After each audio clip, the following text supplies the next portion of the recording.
In this podcast, we're going to cover something called local orientation or local oriented controls. This is something that focuses mainly on FK controls. Right now I have a world oriented control right here. This is something we use for like the backbone. You see we have a joint chain here. It's very similar to a back. And if I snap this one in, I'm actually going to call this nerve circle 1 so it follows the naming on it. I just snap it right on there. Freeze it, and what I can do is I can duplicate and go up the chain here.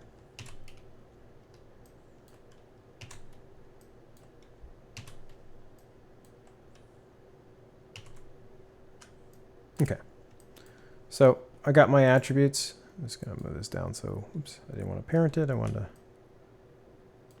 there you go. So 1 through 5.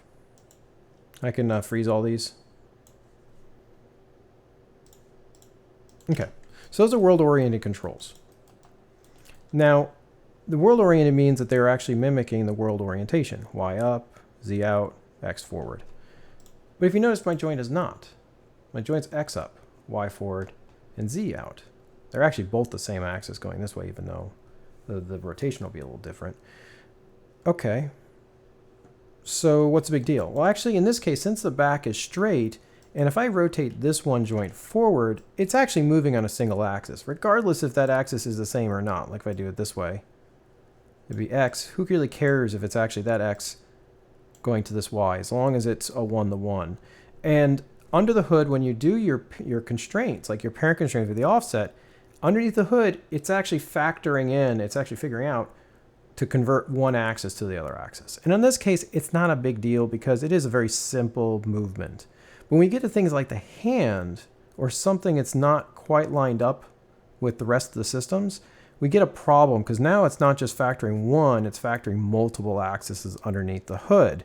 And this can get you gimbal lock without you knowing gimbal lock is happening. Like you'll move your hand in one direction and all of a sudden you'll see it start moving in another direction because it's trying to solve for that, but its version has them all messed up. So you kind of have this magic underpinning of all these systems here that you're just figuring Maya's not going to go crazy and not going to break.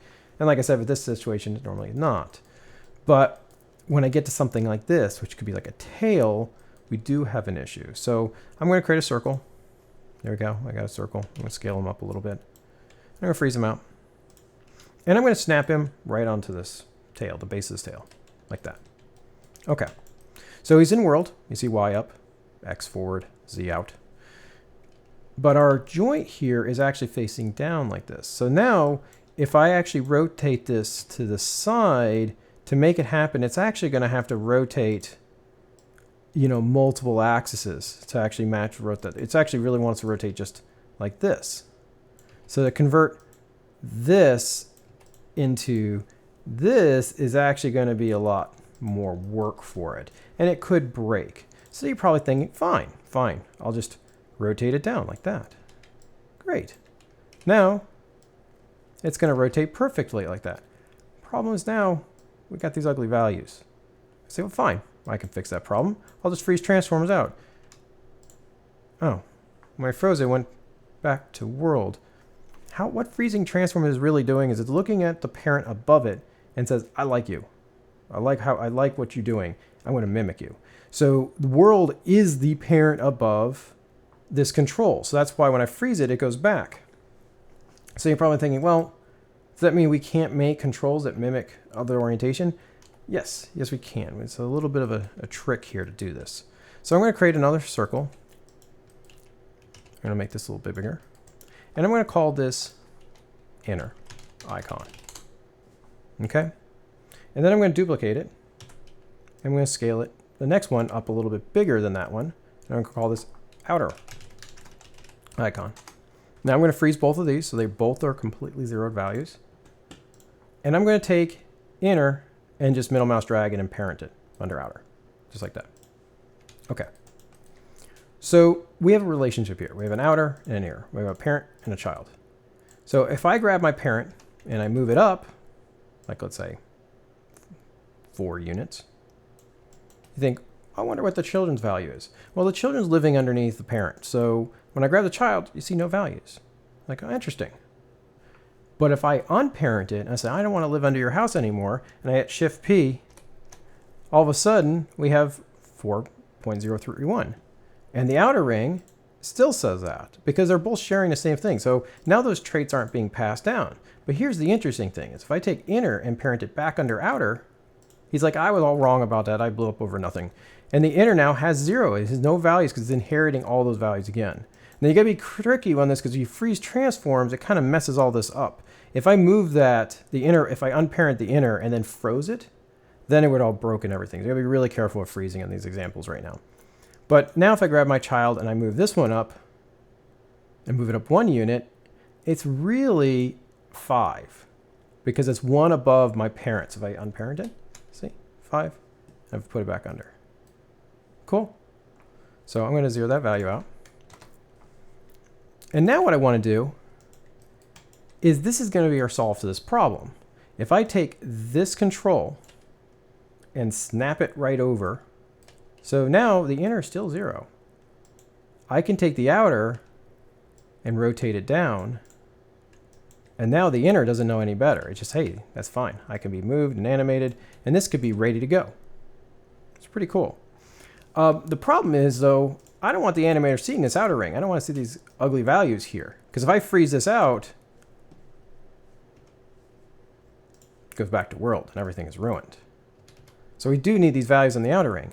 So we need a tool or some type of transform, something I can't select in the perspective view. Something that was a major issue when we're doing padding because it was always hard to miss it. It was very easy to miss it. Pads are our solution to this problem. So I'm going to delete these guys. Okay, so let's create another circle. I'm going to call this icon. I am going to make them a little bigger. And I'm going to group it. I'm going to hit Command G. Okay. I'm going to call this local. There we go. So we got local and we got an icon. I'm going to freeze both of these. If I freeze the parent, it freezes the child too. I'm even going to delete the history. Be good on that. Okay, so now what I want to do is I want to make this guy, my outer, matching our orientation here. Now we got a tool for this. I could snap it and eyeball it, but that's not the best solution. A better solution here is to actually use a constraint to snap it up there. So if I go to my constraint and I go into my parent constraint and the options for that. By default, we've been using maintain offset. We didn't want it to snap. In this case, I am going to click it off so it will move transform and rotation over. So I'm going to select my driver, which is my joint because that has my values, and hold my driven. And now I can hit apply. Blunk.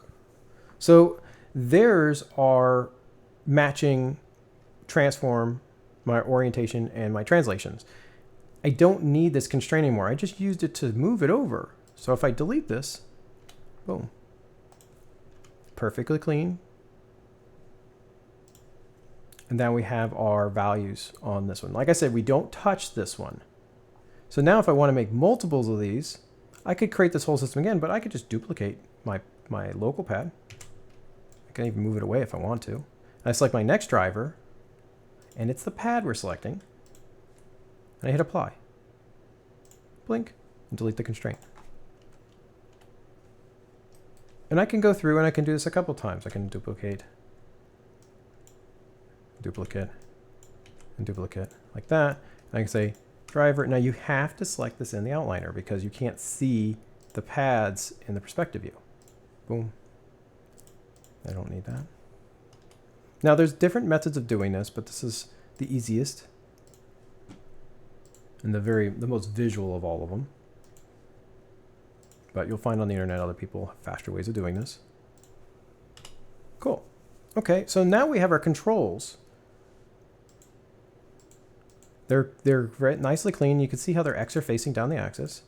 The last step is I need to mimic the joint chain that this is under. I'm going to expand this. So I want to mimic this.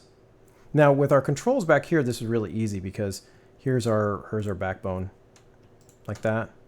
And I said, oh, okay. You are parent, you are child, so I just move you under, and just middle mouse dragging them under, like that, boom.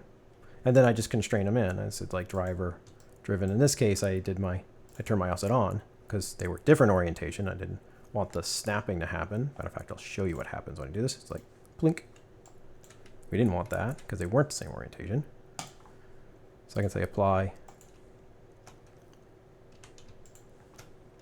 Apply. And this is literally our back system that we did. But this could be an antenna. It could be a palm tree. It could be lots of different systems. See? Okay, so this one's a little more awkward because we don't have this very simple hierarchy. We have these pad and control, pad and control. I can't just parent the control to each other because we'll start getting weird values. Like say that's child, that's parent IP, and watch, this is bad stuff happens. Like that one's fine, but see this one starts saying values because you're losing the pad, as you can see here. Okay. So what we want to do is we want to take the pad from the system and parent it to the control underneath it. So it's going to mill mouse drag it like that. You see it? So it's pad, control, pad, control. Now, the animator won't know any difference. He'll select the controls and say, hey, these are really cool controls. So now take the pad for 3 and put it under the control. Pad 2, control, pad, control, and it does this. Now I should have these named icon 1, icon 2. Obviously, these would be named after the controls are under, or I'm sorry, the joints are under. But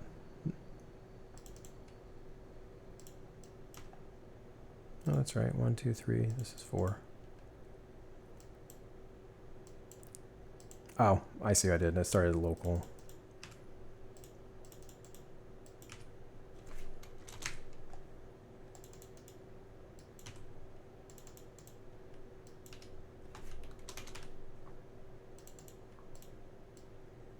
Okay. And the last one is just constraining, and this is no different. Wow. A little different. Driver, driven. The offset doesn't matter anymore. Matter of fact, I turn this off. If I see it snap, I did something wrong because they should be exactly the same orientation. See? Same orientation. Driver, driven, apply. Driver, driven, apply. We'll use these a lot. Like the arm, fingers, even the legs, if we're doing FK systems, the legs would have these type of systems in them. So it's important to understand this process.